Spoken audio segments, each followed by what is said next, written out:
How's it going, people? I just went to see Candyman. That's right. I just went to go see the new Candyman film. It is, well, a reimagining and a reboot, I guess you could probably call this film. Produced by the fast becoming horror legend Jordan Peele, and also co-written by him as well, and directed by Nia DaCosta. So yeah, this is, like I say, a reimagining slash reboot, I guess, of the Candyman story, because it's not the same story as the 1992 film, but it is as well the same story. It connects. You know, it kind of connects, kind of like how the Blumhouse Halloween connects to the original Halloween. It's like there is a connection. Like the original Candyman story did happen and does exist. So yeah, that's probably the best way to describe that. How to take this film.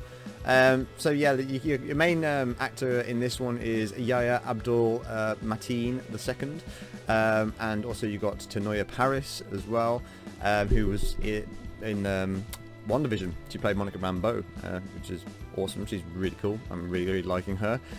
You got many others in the supporting cast as well, but that's your two main actors in it, really. Like who the story revolves around them as a couple. But yeah, set in Chicago again. This, like I say, this is a totally new telling of the Candyman. So like it opens up in 1977, showing us the Candyman of the time, I guess is the best way to put it. And then it flashes forward to modern times and stuff like that. The story, like Yahya's character is called Anthony McCoy, and Anthony's story, he's an artist, you know, like a struggling artist, as most artists are in Chicago. His girlfriend Teyonah, her character's called Brianna. She like helps put on like art exhibitions and things like that and stuff like that. So it's all set kind of in the art world and things. There's, like I say,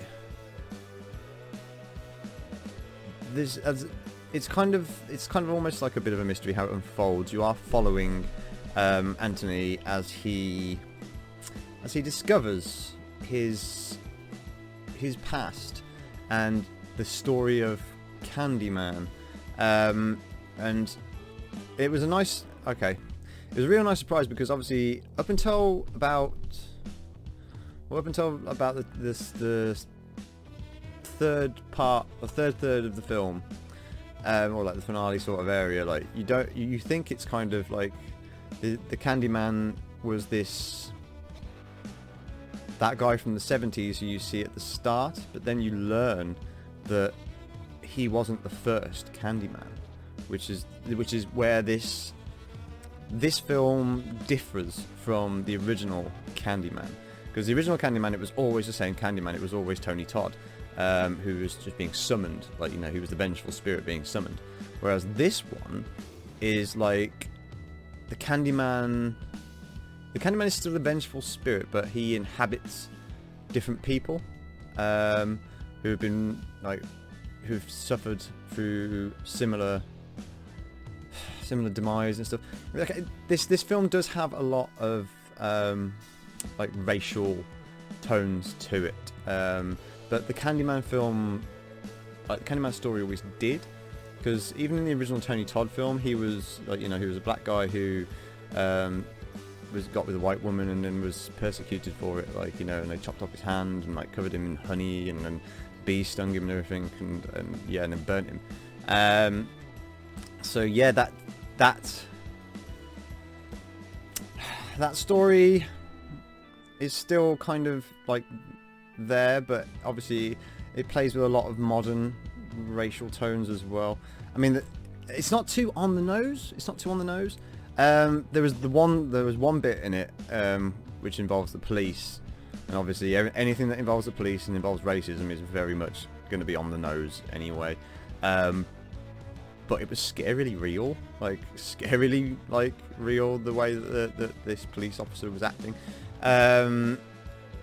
because of the situation that was unfolding, like, you know. So yeah, but it didn't like, it didn't beat you on the head with it, saying like, you know, oh, white people are bad, white people are bad, white people are bad, or anything like that, like, as I can imagine a lot of people would probably be thinking. No, actually, it's all relevant to the story of Candyman. You know, and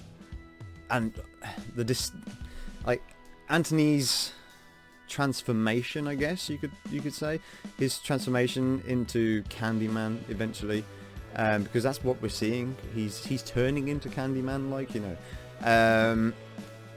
and it's there's some real good body horror moments and stuff in it as well. There's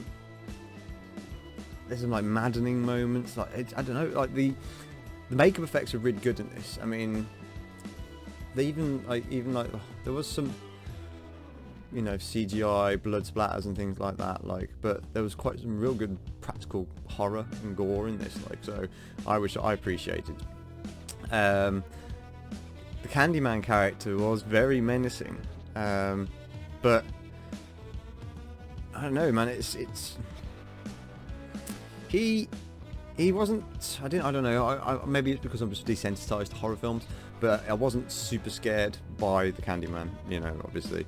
But the idea behind this vengeful spirit was quite scary.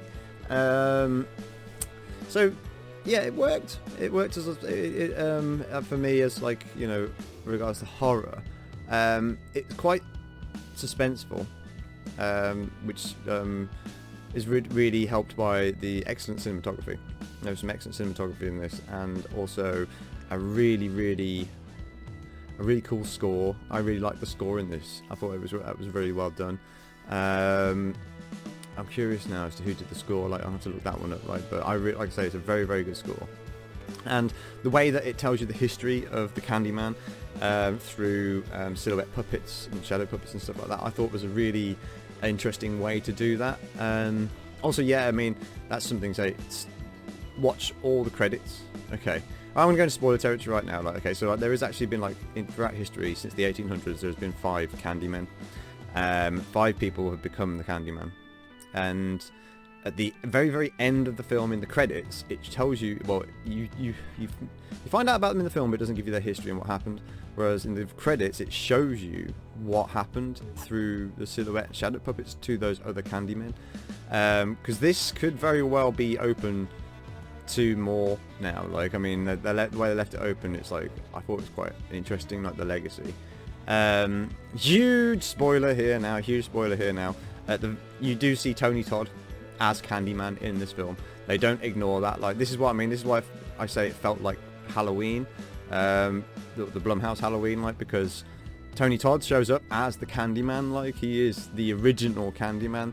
Because, like I say, like, the part-way point, you do think it's started in the 70s, and then they reveal that no, this actually started back in the 1800s, and it was Tony Todd's Candyman, that story, the original story, that is still the building block of this film as well, like, you know. So that was a really nice surprise, like, really nice surprise.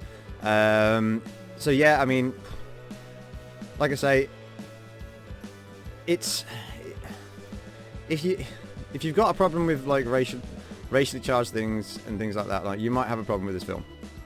But like I say, it doesn't bash you over the head with it. It's not like what I'd call woke. All of the stuff plays relevance to the story. It's not just, you know, one race is bad, the other race is bad, this race, you know, it's none of that. Like, it's very realistic in regards to what it talks about with, like, gentrification and things like that. Like, so yeah, I mean, I didn't feel like I was being preached to whilst I was watching it. I was just genuinely engrossed in the story. So, like, you know, I would recommend this film for, like, you know, anybody who likes ghost stories and, like, you know, suspenseful horror like that, because it is, again, like, Candyman is a ghost story. He's a vengeful spirit, and yeah, this film, I feel like, really does justice to bringing the Candyman story into a modern light, and being able to, you know, well, continue this story with future films, because I wouldn't mind seeing where it goes. This version of the Candyman and how it works, I wouldn't mind seeing where it goes, where it leads to. I would like to see, yeah, I'd like to see more, because I think there's a lot more to be explored here. They've opened up a lot of doors. So yeah, anyway, out of stars then for Candyman, I'm going to give it, it's a good 3.5 star film. 3.5 stars, not quite 4 stars, but yeah, it's definitely 3.5 stars. So yeah, that's my review for Candyman. I hope you enjoyed this review. If you did, then please hit that subscribe button, because, you know, there's plenty more of this stuff to come, and also other stuff as well, like live shows. I do shorts on weekdays, and, like, you know, more movie reviews to come, and also some in real life stuff as well, what I ought to do when I'm not on YouTube. So yeah, please hit that subscribe button, check it out, like, and yeah, join us for some more fun in the future. But yeah, that's enough of me waffling on now. I'm going to love yous and leave yous. I hope you're all having a great day. I hope you're all looking forward to seeing this film, because it's worth checking out. Definitely worth checking out. So yeah, anyway, peace, love and happiness, and I shall see you in the next video. Bye!